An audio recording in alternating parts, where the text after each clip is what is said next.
My name is Dale Martin. I teach in the Religious Studies Department, and I'm serving this year as the acting chair of the Terry Lectures Committee.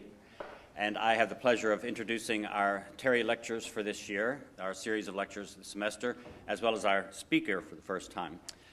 While I'm at it, everybody turn these off. Just a reminder. Philip Kitcher is the John Dewey Professor of Philosophy in the Department of Philosophy at Columbia University. This was not planned, but it is certainly a happy coincidence that Kitcher, as the John Dewey Professor, is giving the Terry Lectures 80 years after Dewey did so. 1933, John Dewey gave the Terry Lectures here at Yale, and in 1934, the lectures were published by Yale University Press as A Common Faith. Dewey's Terry Lectures advocated a scientifically informed sort of theism, shorn of what he called supernatural elements. Dewey was, though, a Unitarian, and his view of religion and ethics was sometimes called religious humanism. It has been said, I'm not sure I agree with this, but it has been claimed that with the death of John Dewey in 1952, religious humanism also died, to be then replaced by secular humanism. So that it's perfect that now, 80 years after Dewey's lectures, we have an advocate of secular humanism as our Terry lecturer. Philip Kitcher was born in London, raised on the south coast of England, educated at Cambridge, and then at Princeton, where Thomas Kuhn was one of his teachers. He early on studied the philosophy of mathematics and later philosophy of biology and the sciences more generally. In 1982, he published Abusing Science, The Case Against Creationism, and his work has continually circled back to the relationship between science and religion. One of his well-known works is his 2009 book, Living with Darwin, Evolution, Design, and the Future of Faith. In his most recently published book, The Ethical Project, published in 2011, from which we may hear reverberations in his lecture on Thursday, which is entitled Ethics as a Human Project. In that book, Kitcher proposes that we think of ethical values not as deriving from divine revelation, nor as the discoveries of human geniuses, but as having evolved over many years as human beings attempted to discern better ways of living with one another. Ethics as empirical, one might say. He has published, at my last count, 12 books, and seemingly countless articles and essays. Kitcher was the first person to be awarded the Prometheus Prize from the American Philosophical Association in 2006. His Terry Lectures address several issues related to secular humanism. In lectures this coming Thursday and Tuesday and Thursday of next week, he will speak on ethics as a human project, mortality and meaning, and depth and depravity. His lecture for today is titled Beyond Doubt. Please help me welcome Philip Kitcher to Yale.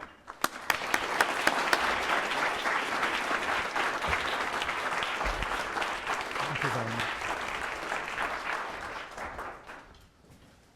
Well, thank you very much for that splendid introduction. It's a pleasure to be here and a great honor, especially since Dewey is not only the man for whom my chair is named, but also one of my intellectual heroes. And you may hear some resonances of Dewey's original Terry Lectures in what I'm going to say. So, let me begin. Secular humanism begins in doubt, but doubt should be only the beginning. For anyone who has once lived under the sway of religion, the rejection of religious commitment leaves a vacuum demanding to be filled. The fully secular life cries out for orientation. It isn't achieved by bare denial, however strident or caustic the denial may be.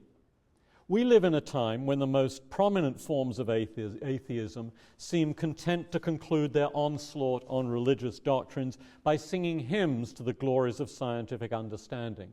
And I think it's easy today to sympathize with William James's pithy characterization of the fervent atheist.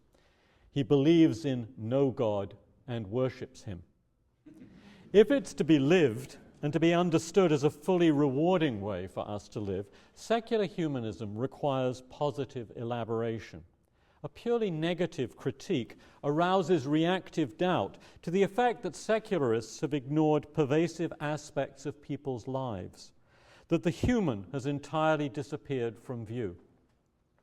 Clusters of comfortable intellectuals may be satisfied by secular humanism, but people not primarily focused on the search for knowledge, or people more exposed to the vicissitudes of the world, will want substitutes for the guiding ideas that they've had to give up.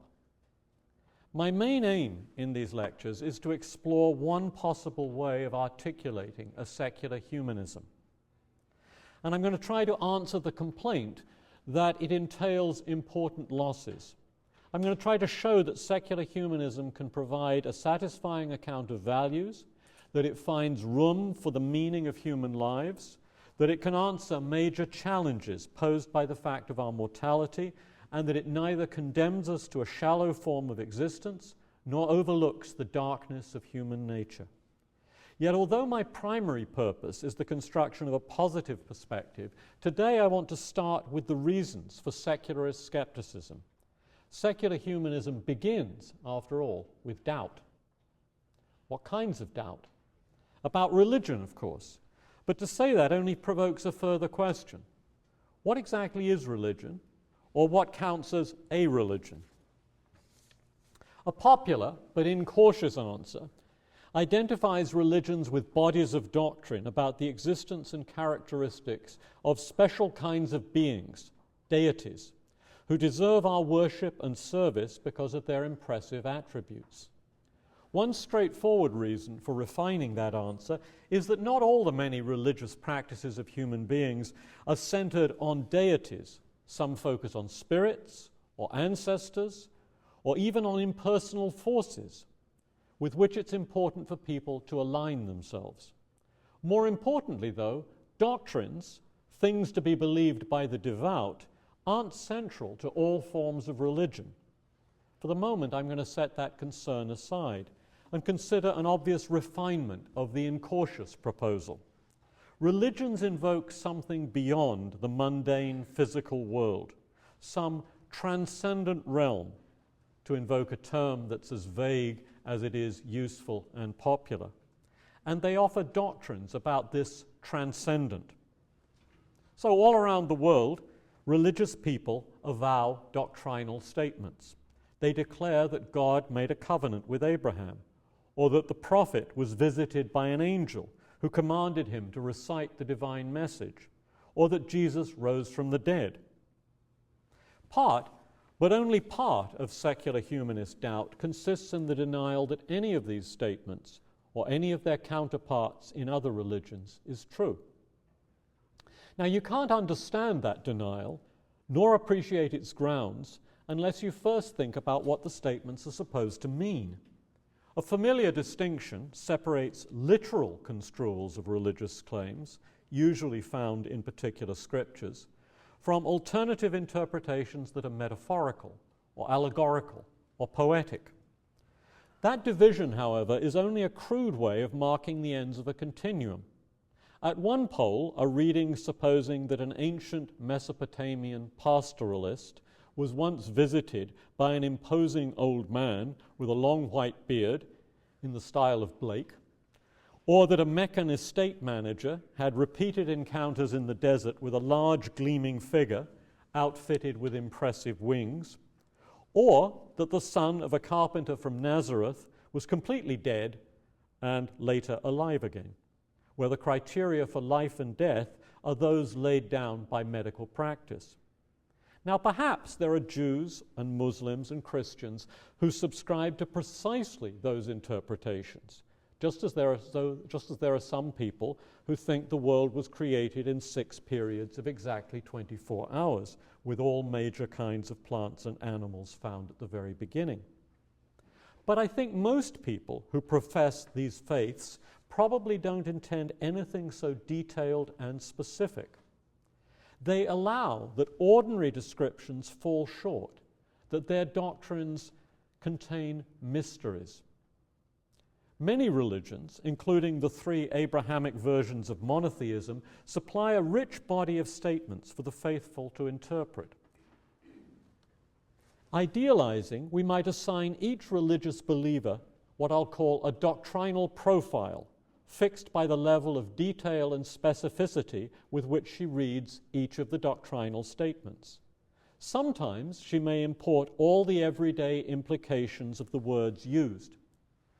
Jesus wept is construed as claiming that a particular historical figure shed tears on a particular occasion. In other instances, she may retreat from the commonplace allusions and implications. Muhammad, in the Meccan desert, had an extraordinary experience in which he conceived an outside source as inspiring him to repeat certain words. No angel, no great figure with impressive wings. Extreme literalists are those who insist that all the doctrinal statements associated with their religion be read with the maximal amount of specificity. For them, the warfare between science and religion is typically intense. For many others, however, the idea of any single doctrinal profile is an idealization. When pressed, people feel unsure exactly how much of the everyday implications they want to import into their creedal professions. Confessing to doctrinal indefiniteness, they resist producing clear and unambiguous translations of statements that play a central role in their lives. To unsympathetic outsiders, this kind of doctrinal indefiniteness, or even the milder practice of retreating from the everyday implications of the language used in formulating religious claims, can appear evasive. Critics who detect a contradiction within the body of religious doctrine or between articles of doctrine and well-confirmed results of inquiry are informed that the apparent inconsistency is the product of simplistic reading, or worse, that the exact content of the doctrine resists specification. Insistence on providing definite content for doctrinal statements ignores the long history of subtle interpretive strategies for reading the scriptures, as well as the more obvious point that the main religious texts weren't written by people intending to submit articles to scientific journals. Flexibility of interpretation is nonetheless easily abused. It allows retreat in response to criticism and a compensatory advance later in exhortations to an audience of the faithful. How then, in such murky waters, can secular humanism follow any clear current? By permitting many questions to go unanswered, but demanding an answer to one. The core of secularist doubt is skepticism about anything transcendent. Believers may retreat from committing themselves to all-powerful creators with long white beards, or gleaming figures with impressive wings, or to the living physical presence of someone who was previously fully medically dead. But so long as they interpret their doctrines as recording episodes that were connected with something beyond the physical, organic, human world, secular humanism doubts the truth of what is claimed. Only when the believer can forthrightly declare that the resurrection is a metaphor to convey an important ideal, saying perhaps that when the man we know as Jesus died permanently, there was no abrogation of normal physical and organic processes, but that his acceptance of injustice and agonizing punishment reveals the wonderful human possibility of self-sacrifice. Only then will secularists conclude that nothing is left to provoke resistance. Strategies of interpretation may vary. Doctrines may be allowed to be indefinite, but one question must be addressed. Does this doctrine presuppose some claim about something transcendent? So far, all I've tried to do is identify the nature of secular humanist doubt. I'm now going to turn to the grounds for skepticism. Many religions that once pervaded human societies have surely vanished without trace. But even when attention is focused on those that have survived, And from the historical record, we find an astounding variety in religious doctrines: impersonal forces, sacred places, ancestors, ghosts, spirits, demons, and a wide diversity of deities have all figured as supposed manifestations of the transcendent. Sometimes religious cultures are aware of part of the variety, allowing tolerantly that the divinities of the neighbors are, although inferior, fully real. Sometimes they're more aggressive. Ours is the true religion, all the rest is primitive superstition. Assuming for the moment that the doctrines are understood with relative specificity, so that distinct religions give very different characterizations of the transcendent, an obvious question arises: how is it possible to make sense of this diversity of religious doctrine? Even when religions make no explicit claim to being exclusive, it strains credulity to admit all the rival claims as true. Nobody thinks the world is so full of mystic forces, sacred places, spirits, and divinities that the entire population of claimants can be accommodated.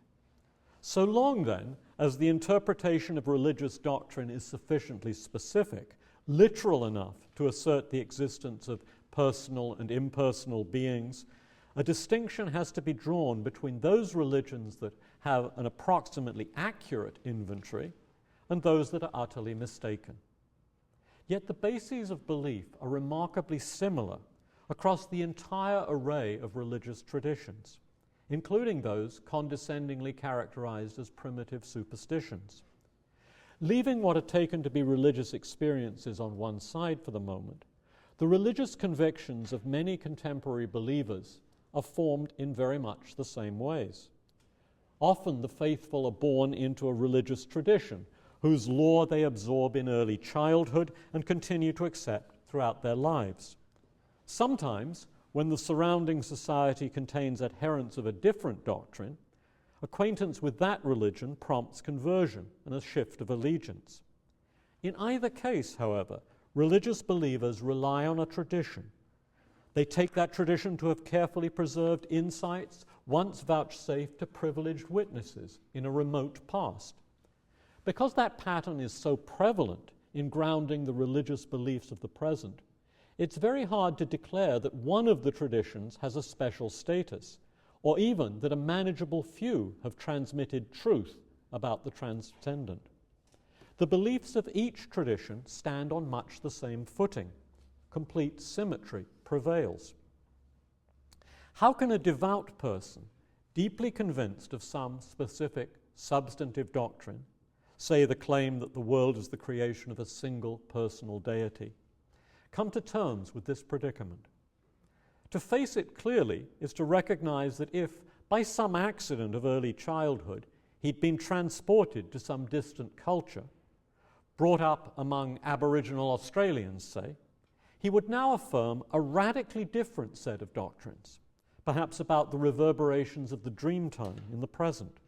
And he'd do so with the same deep conviction and as a result of the same type of processes that characterize his actual beliefs. Insisting that his reading of the favored scriptures is accompanied by some special feeling, a sensu divinitatis, is fruitless, a fig leaf covering for dogmatism. His Australian counterpart would avow similar feelings, aroused by listening to narratives about the sacred places, although he wouldn't decorate his own professions with a Latin tag. Defenders of specific religious doctrines can at this point rightly object that the deck has been stacked against them through the deliberate neglect of an important part of the basis for belief, to wit, the religious experiences believers sometimes have. Uncontroversially, throughout history, people have reported episodes in which they've taken themselves to gain access to the transcendent, although how frequently such episodes occur is hard to assess, since the available statistics show wild variation in different years. Religious experiences occur in all cultures and are invariably described using the categories either of a religion to which the subject already adheres or of a religion with which she's familiar. once again, symmetry prevails. Moreover, cultures are typically sensitive to the possibility that those who report religious experiences have been deceived, even that they've been seduced into wickedness, and they introduce special procedures for validating claims to encounter the transcendent, requiring that the messages allegedly delivered conform to the orthodoxy handed down across the generations, as, for example, in the medieval certification of anchorites. Instead of serving as an independent source of justification for religious doctrine, religious experience is thus parasitic on the deliverances of tradition. Not all of the full array of specific doctrines about the transcendent can be accepted as true. Indeed, the overwhelming majority of them must be regarded as thoroughly false. Nevertheless, the processes through which those doctrines have come to be adopted are all of the same general type, and there's no basis for distinguishing the wheat from the chaff. Under these circumstances, secular humanists conclude that we should deny all of them. That conclusion is reinforced by 2 centuries of careful investigation of religious traditions and their evolution.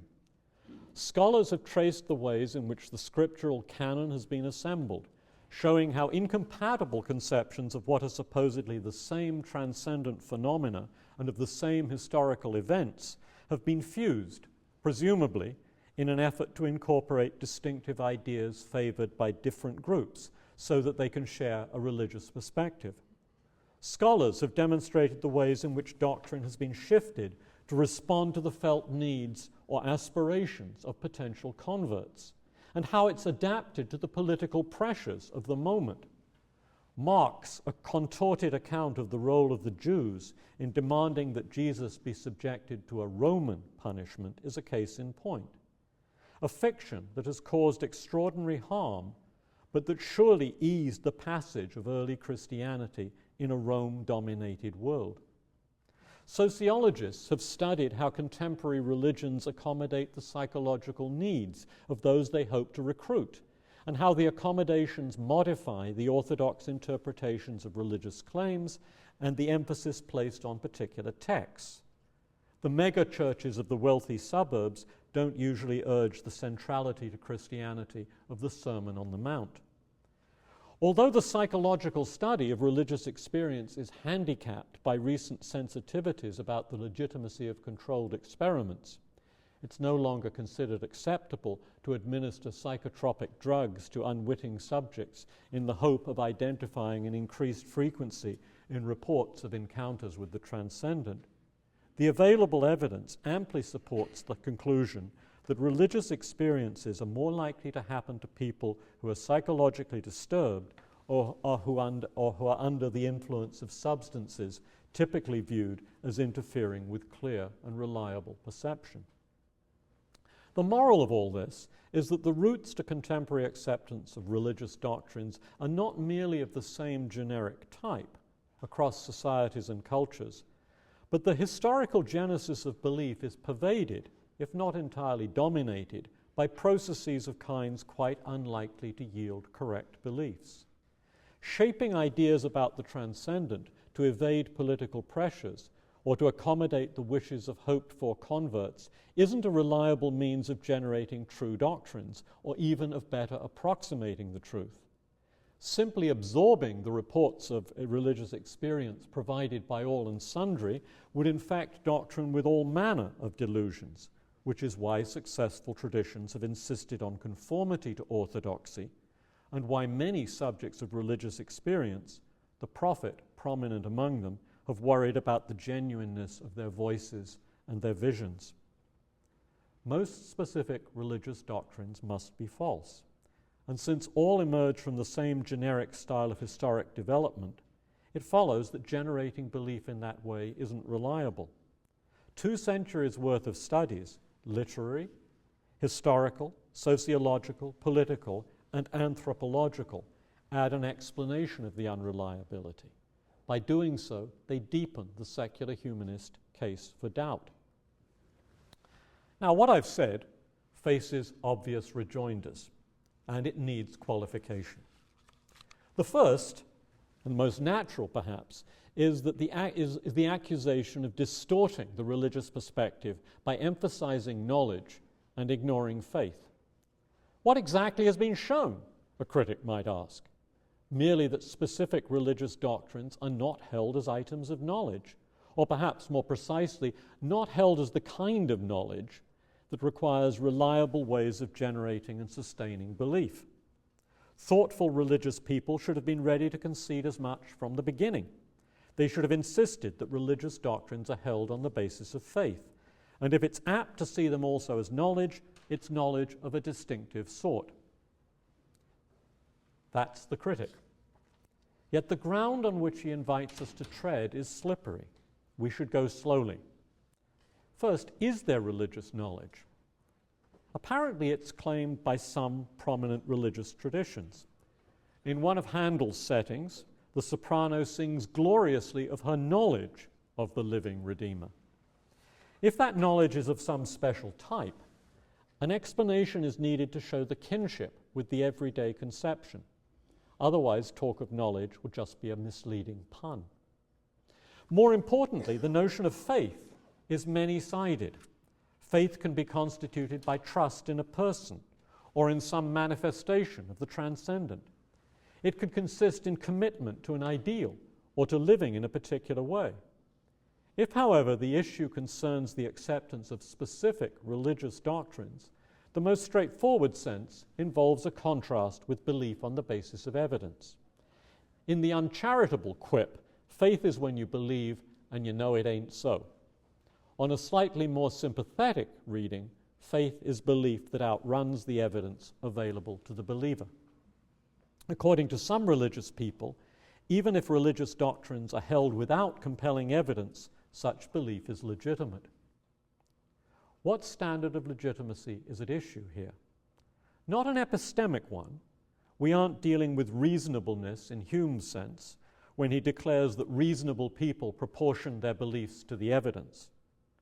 To confute religious faith by declaring that legitimate beliefs are simply defined as those based on the available evidence would be silly, a glorious victory only for Humpty Dumpty. Fans of faith hope to offer a different view. They hope to set human practices of forming belief within a broader context, one in which many different types of values come into play. And they regard a leap beyond the evidence as permissible in light of the entire spectrum of those values, or at least of the most important ones. And so the legitimacy at stake is ethical. William James's delicious enfant terrible, W.K. Clifford, denied any such legitimacy. He argued that it is wrong, always, everywhere, and for anyone to believe anything on the basis of insufficient evidence. And he thereby provoked James to write what is probably the most influential article ever written by any American philosopher. Clifford defended his sweeping generalization by considering scenarios in which believing beyond the evidence leads to actions causing great harm, or the risk of such harm. The heart of James's reply identifies different possibilities, cases in which abstaining from belief would forfeit valuable consequences for the believer, and in which the impact on the welfare of others can be assumed to be negligible. The solitary mountaineer wills himself into believing that a difficult leap will succeed. The suitor who courts his beloved with unwarranted confidence increases his personal chances of success. Neither inflicts damage on anyone else. Secularists can concede the validity of these examples and yet deny the ethical permissibility of holding religious doctrines by a leap of faith. Precisely because religious commitments typically pervade the lives of the devout, they aren't insulated from actions with serious consequences for others. To believe in earnest is typically a spur to doing something else, to proselytizing, even to coercion, punishment, and campaigns to eradicate the party of evil. Only if the tie between belief and action were completely cut, or if it were firmly subordinated to ethical values, could the adoption of specific doctrine on the basis of faith be legitimate. In the first case, what the believer declares in her heart would never be expressed in her conduct, leaving a faith so attenuated as to be scarcely worthy of the name. In the second, which is the important one, I think, the primarily religious commitment is to orient life by recognizing important values, and belief in doctrine figures only as a means to ethical ends. Faith becomes ethically legitimate because it's focused from the beginning on the ethical. Viewing faith as a commitment to the most fundamental ethical ideals is the most direct way of responding to Clifford's critique. But it's quite at odds with one of the most celebrated ideas about faith, Kierkegaard's provocative attempt to justify religious faith. Abraham, the knight of faith, is prepared to sacrifice his son, Isaac, to fulfill a divine command. He's fully aware of his ethical obligation to protect the boy. He loves Isaac deeply, and he recognizes that the sacrifice will nullify God's promise to him that his descendants will cover the earth. Not only does he believe on insufficient evidence, but he does so knowing that the combination of his convictions is paradoxical. He believes in virtue of the absurd. While admitting that he doesn't understand Abraham, Kierkegaard admires him precisely because of his willingness to suspend the ethical and to honor the absolute duty to God. Now, if you're tempted to discern some overriding value in Abraham's devotion to the deity, then you should reflect on the fact that what he's prepared to do would deprive his son of any similar opportunity to do the same thing. The nobility of being the knight of faith is purchased by denying that opportunity to Isaac. Abraham stands at the end of a continuum of those who are ready to do profoundly inhumane things in the name of religious faith, a continuum whose other, milder pole is occupied by the irresponsible believers who so troubled Clifford. Giving a general license to commitments to religious doctrines that outrun the evidence allows the members of this diverse array of human cultures and societies to act on the basis of whatever interpretation they give to whatever sayings or texts they choose, to permit their inspiration to be Mein Kampf or the 120 Days of Sodom. And that's to tolerate fanaticism in any or all of its guises. Unless the application of doctrine is always subordinated to a commitment to ethical values, unless there's no suspension of the ethical, the invocation of faith can't legitimize acceptance of religious doctrine. So, secular humanism denies specific doctrines about the transcendent. The conflicts among them and the unreliability of the processes that have generated them make it virtually certain that they're one and all false. Nor can adherence to such doctrines be condoned by supposing that believers exercise an ethically permissible expression of faith. Yet secularists needn't categorically deny the existence of the transcendent. They ought to be mindful of the history of inquiries into the natural world. Scientists have often been confident that major features of nature have been finally determined, only to learn that radical revision is in order. On the basis of what we now take ourselves to know, there's good evidence for skepticism, not only about all extant specific doctrines about the transcendent, but about the reality of the transcendent in any form. Nor does that assessment change under the broader purview if we imagine rigorous applications of currently approved methods for justifying belief. From where we now stand, acceptance of anything transcendent is a wild leap. Belief is surely speculative conjecture. Nevertheless, the history of human knowledge has been marked by recurrent surprises. The world has often turned out to be richer and stranger than had previously been suspected. Secularists can't rule out the possibility that someday the future march of rigorous inquiry will disclose an aspect of reality apparently dimly prefigured in some religious doctrines, inspiring the retrospective judgment, so that's what the world's religions were trying to gesture at all along. Attempts to envisage the details of the discovery defeat the imagination. It's hardly unreasonable to attribute low probability to the scenario. Yet the bare possibility should be admitted. History suggests that when ancient ideas are resurrected, the anticipations are retrospectively recognized as vague and embryonic. By analogy, if some notion of a transcendent realm is rehabilitated, we can expect it to exceed the conceptual grasp of its earlier champions. Barring extraordinary luck, specific religious doctrines will be revealed as thoroughly erroneous, and indeed as framed in entirely inadequate language. Even if the day of discovery dawns, it's overwhelmingly unlikely to vindicate the dream time, or the transmigration of souls, the Hindu pantheon, or the Trinity, even the bare thought of a divine creator or of a mind behind the universe. All the categories religions have deployed are almost certainly inadequate to their intended task. Pursuit of doubt leads secular humanism to a position rarely made explicit: agnosto-atheism, to give it an unattractive name. The agnostic part of the view consists in allowing that while there is no basis for endorsing the transcendent, the bare possibility of some future justified acceptance of it can't be eliminated. With respect to the substantive doctrines of the world's religions, agnosto-atheists are less accommodating. There are excellent grounds for supposing all such doctrines to be thoroughly false.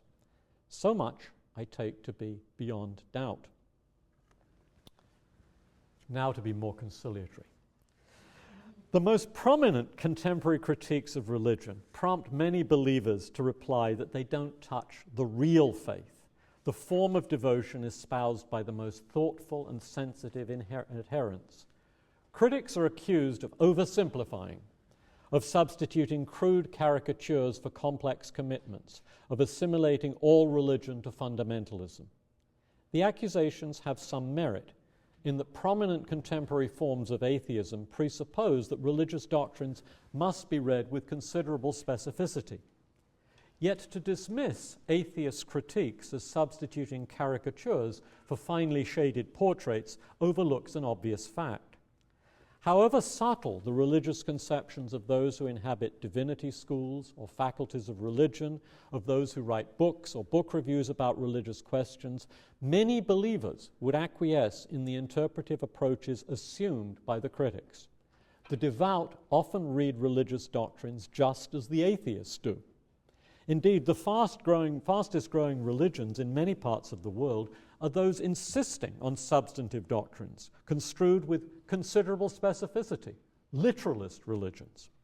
The real faith may be untouched by contemporary broadsides. It may have been articulated and defended for centuries by the most intelligent and subtle religious thinkers, but it's hardly the form of religion that is most vital and sometimes most violent in the modern world. My skeptical argument, too, doesn't target all forms of religion. It's been marked by places where I've made assumptions, places where alternative conceptions of religion might be developed, assuming, first, that religions are centered on doctrines, second, that doctrines are read by importing the specific implications of the words used to formulate them, and third, that faith is not primarily viewed as a commitment to ethical values and ideals. My secularist argument generates its agnosto-atheist conclusion. But when you suspend those assumptions, it's possible to recognize an alternative conception of religion and alternative versions of major world religions that evade the reasoning. Moreover, this rival conception allows an elaboration of religious challenges to secular humanism. It thus enables important issues to be joined. To identify this alternative perspective, I'm going to begin from a possibility I glossed over in presenting the secularist argument. Sometimes a challenge to select from an array of conflicting options can be met by seeking an approach that restricts itself to their shared features. The symmetry that prevails across religious doctrines might be accommodated by affirming a common core.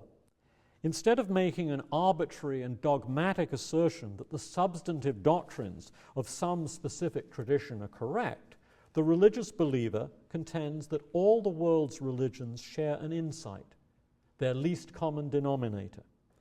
When the focus is on religions as bodies of doctrine, and when the language of doctrinal formulations is understood by importing many of the everyday implications of the words, an attempt to evade the symmetry argument can reasonably be ignored.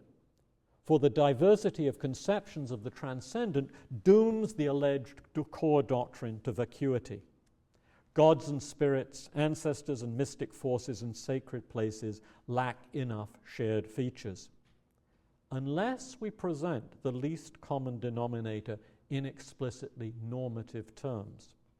The transcendent, we might say, which defies detailed human description, is worthy of special emotional attitudes, of reverence, of awe, perhaps of devotion. So understood, the world's religions can be appreciated as apprehending an aspect of reality, the transcendent, that exceeds any human ability to describe, except in language that is normative, or metaphorical, or allegorical, or poetic. All doctrinal statements are literally false, for that is the way of figures of speech. But literal truth isn't and never was the issue. The crucial point concerns the capacity of metaphors, myths, and stories to orient the lives of the faithful in valuable ways. Pose William James's insistent question and ask if the fruits for life are good. Raising that question across the spectrum of the world's religions and through their historical development might elicit judgments about the progress or backsliding of particular religions. It might assess some religious traditions as superior to others. It might give priority, for example, to those that developed in the so-called axial age. Nonetheless, even if complete symmetry prevailed, that would be no tragedy, but it would simply register an odd quirk of history, the ability of all human cultures to generate equally effective metaphors for coping with a significant but literally indescribable aspect of reality. Now, secular humanism acknowledges the bare possibility of the transcendent, but regards the present assertion of its existence as entirely unwarranted.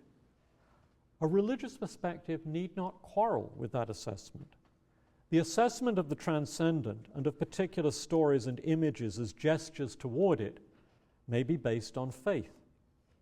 Leaping beyond the evidence is ethically suspect, except when the product of faith is a commitment to the ethical itself.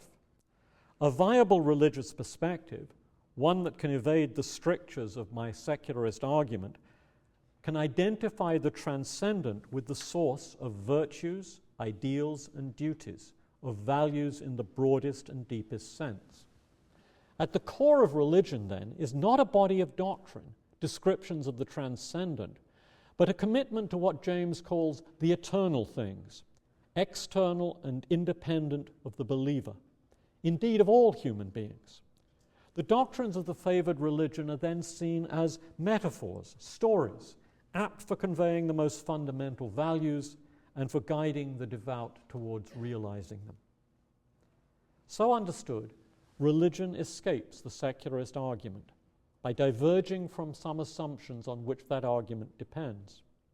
An obvious worry is that success is only achieved through so attenuating the notion of religion that the resultant perspective is no longer worthy of the name.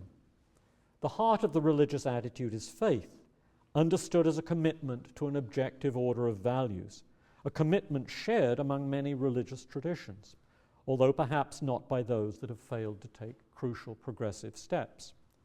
Faith is further articulated as a commitment to particular values, and perhaps to a particular ordering of values. And at that stage, there might be divergence and conflict among different religions.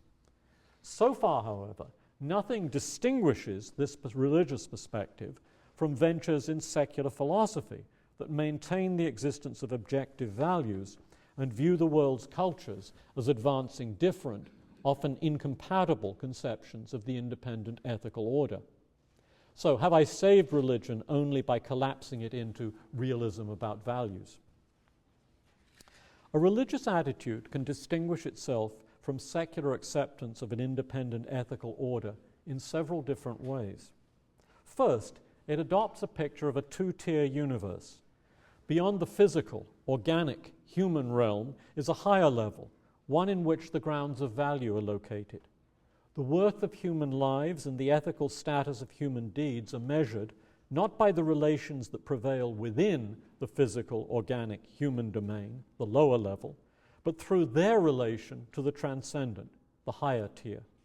In this spirit, Kierkegaard's claims about the suspension of the ethical can be reinterpreted less literally and more sympathetically by envisaging the possibility that the mundane ethics of human relations is both superseded and deepened by a higher order of ethical life, grounded in the transcendent.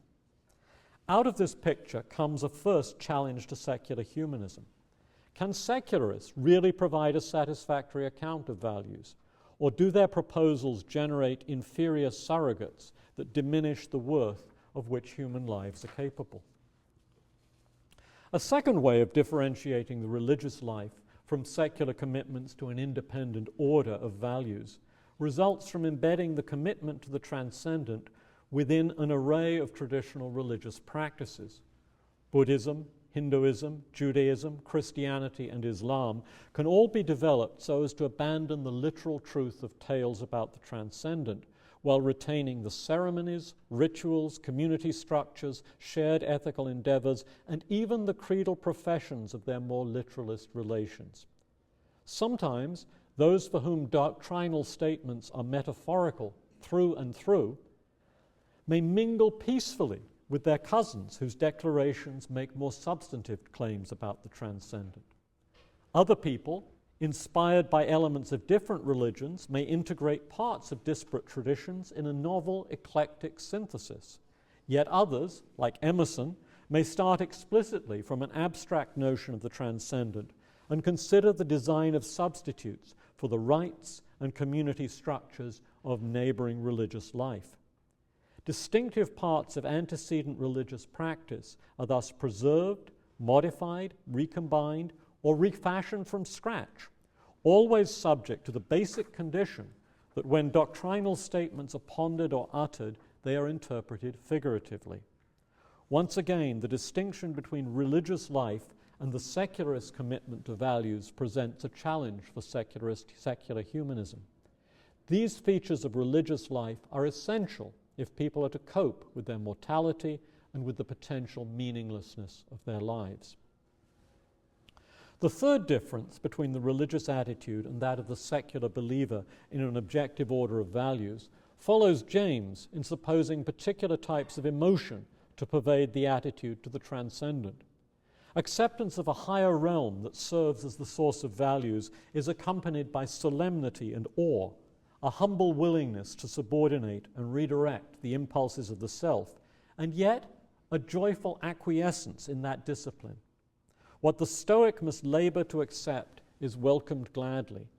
So the religious life unfolds with confidence and hope, seeing the existence of a higher tier of reality as a promise that values can be sought and at least partially achieved.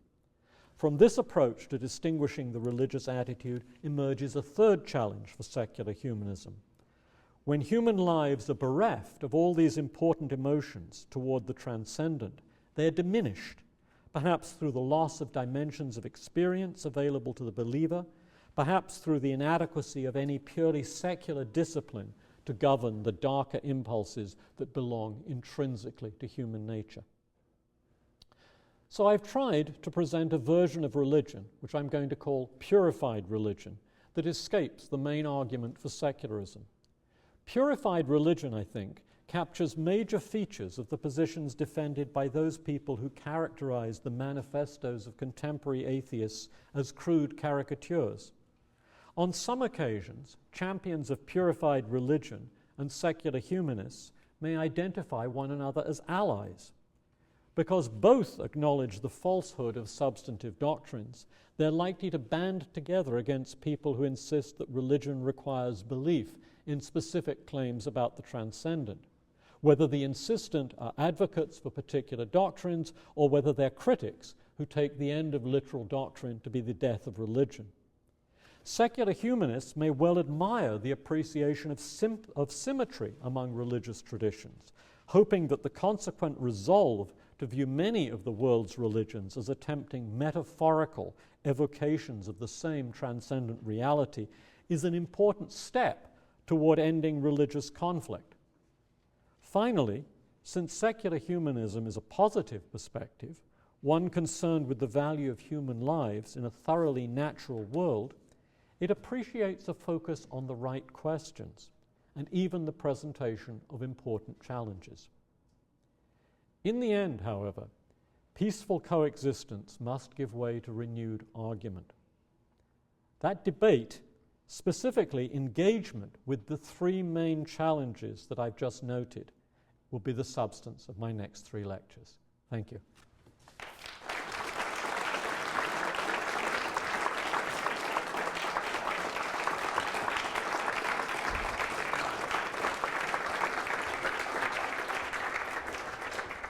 Thank you very much. We do have time for questions. There are a couple of rules, and there are people who resist every year these rules. If you have a question, you have to come to the microphone. This is not because we won't be able to hear you, so don't sit in your seat and say, I can ask from here and make myself heard. We're recording this. That's why you have to come to the microphone. So just please make your way up to either microphone on either side if you have questions you'd like to ask.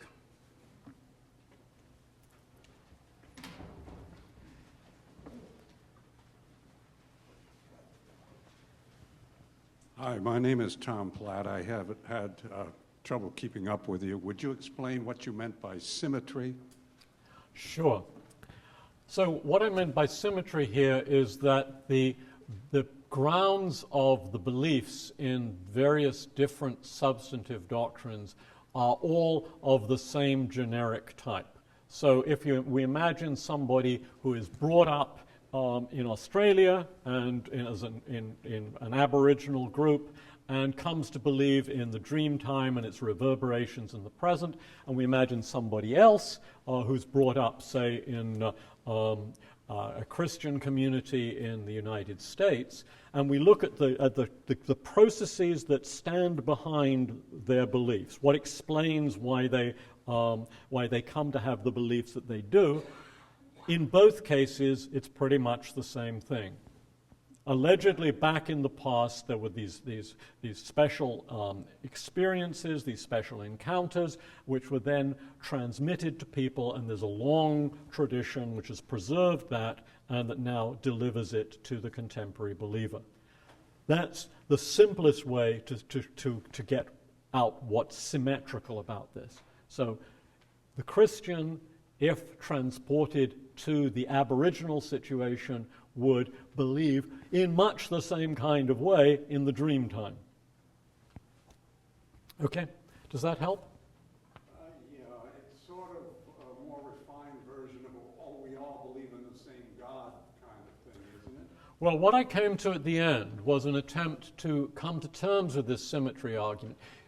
So what I wanted to use the symmetry argument for was to cast extreme doubt on the idea that any of these specific substantive doctrines say that there is only one God and this God comes in 3 persons, or the doctrine that there was once a dream time and that this dream time has reverberated throughout the creation in various sacred places. Those are 2 different doctrines about the transcendent. I want to say that the symmetry of the grounds on which those things are believed make us rightly extremely skeptical about those propositions. On the other hand, my version of purified religion attempted to get, as it were, underneath the symmetry and say, look, there's something out there that all of these different religious traditions, with their different stories, their different metaphors, are getting at. And they gesture to it in inadequate ways, So the thought behind purified religion is that we shouldn't take any of these specific doctrines literally, none of them at all, even the minimal doctrine that there is a single creator of the universe or a mind behind it all. All of that, strictly speaking, is false, and yet there's something out there to which religions as a whole are responding, and which they express in their different individual inadequate ways where they're inadequate for the purposes of description. On the other hand, those ways may be thoroughly adequate and useful for the purposes of guiding the adherents of religion towards appreciating, understanding, and trying to realize the right kinds of values. That's the vision of purified religion that I tried to develop at the end. So the argument came in various bits. I started off by focusing, as atheists typically do, on specific bits of substantive doctrine, and trying to give what I think is the most compelling reason for thinking that all of the substantive doctrines of all of the major world religions, with their importation of ordinary ideas about life and death and so forth, that all of those, strictly speaking, are false. I then said we can get beyond this by understanding the structure of the argument that leads to that conclusion and seeing the places at which assumptions are made, and we can generate out of that a form of religion that escapes the criticism. I called it purified religion. And that's the sort of religion that you just alluded to. It's the idea of this encompassing, pan-human response to something important. But it must be committed through. What I've tried to do is clarify that and see that it must be committed through and through to the idea of specific religious doctrines as being figurative and metaphorical. Thank you for identifying yourself. That actually reminded me that I didn't tell you the second rule, which is please identify yourself when you ask a question. Thank you for doing that. John? Hi, my name is John Pitter. Thank you for the very engaging lecture. I was a bit, and obviously you're pressed for time in a lecture like this, but unsatisfied with the initial argument for skepticism, which was a kind of maybe unreliability argument or disagreement argument, and just register two complaints and see if maybe you can address them. The first is it seemed like the method that you pointed to as being unreliable was very coarse-grained, and that it would be much more complicated and maybe the argument would fall apart if it was much more of a fine-grained understanding of the method. For instance, it's not just that of course, most people do follow the faith of their community or their parents. Maybe there's religious experience involved, but some traditions may supplement their belief-forming process with a robust natural theology tradition, others may not. Of course, within those that do, there may be very different types of natural theology, some which you may be more friendly to, given the kind of philosophy you do, and some which you may not be friendly to. So there's a lot of fine-grained distinctions there, and once you get fine-grained enough, you might find that, hey, those you no longer have this kind of diversity argument to go with.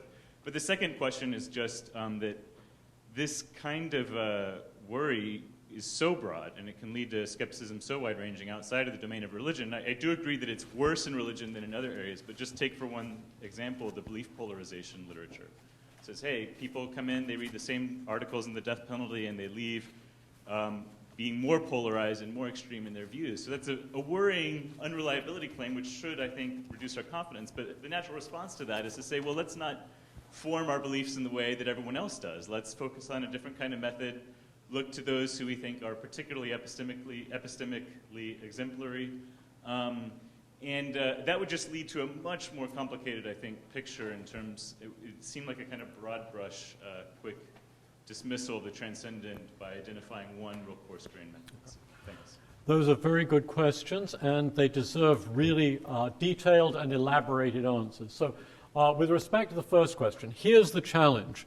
So you look at all of these, traditions from a very broad brush perspective and say, well, they all do things in much the same way. That's like looking at people forming their beliefs and saying, well, people use their eyes and their memories and they do a bit of thinking. But of course we can make finer distinctions among people's beliefs. Some people think better than others, some people see better than others, some people remember better than others. And so when you look more closely, you can see grounds on which you can actually break the symmetry. And now connecting this with the second part of the challenge, this sort of symmetry argument is sometimes used across factual beliefs with respect to human cultures by people who are sort of fans of cultural relativism, and they say, well, look, you take all this stuff that's given to you by Western science very seriously, but in different cultures they have different views, and if you look at the ways in which views are generated, it's all pretty much the same way. And the right response to that is just the response that you suggested for the religious cases, which is look more closely. Look more closely at the kinds of processes that are going on here. Look at the ways in which different cultures and different groups arrive at their beliefs, and you'll find ways of breaking the symmetry. That's seems to me completely correct. What I want to do, however, is to assert that when you look more closely at the religious case, it actually doesn't get any better. That if you look at the ways in which religions modify and accommodate and change their traditions, the ways in which religious doctrine evolves, you can see that this is pervaded by forms of belief revision that are very unreliable. And that was really the point of my appeal to what I think of as a great Enlightenment tradition that begins about 2 centuries ago with looking at critical studies of religion of very many kinds: anthropological, psychological, sociological, historical, and literary. And it seems to me that those actually do show that the situation with respect to religious belief is not only a bit worse than it is in other domains, but a lot worse. Now, the case of values to which you alluded is, I think, a particularly interesting one and actually quite a troubling one. And that is, so I think I can fight very clearly for a marked difference between the scientific case, say, where I think when one looks more closely, the symmetry can be broken, and the religious case, where when one looks more closely, the symmetry seems to be, if anything, deepened by the closer looking. But the case of values is really hard, and I want to say more about that on Thursday. And maybe your question will come back with renewed vengeance at that point. I want to try to assimilate, actually, the values case more to the scientific case and to cut it off from the religious case. I think that, just to give you a foretaste, I think that we are still struggling to, and this is a very Deweyan point, Dewey thought that something remarkable had happened in the 17th century, that people had then discovered a method that could be used for finding things out about the physical world, about nature, and that the imperative task for philosophy in the early 20th century, and I think you would say in the early 21st century too, was to do the same sort of thing with respect to the human and the moral sciences. I think that's absolutely right. I think we're still struggling towards a method for finding out and reaching consensus on matters of values and breaking the symmetry here. But it's still a work in progress, and I will be talking about that on Thursday. But thank you. Those are excellent questions, and I intend in the written version to say much more about that, as you rightly suggested.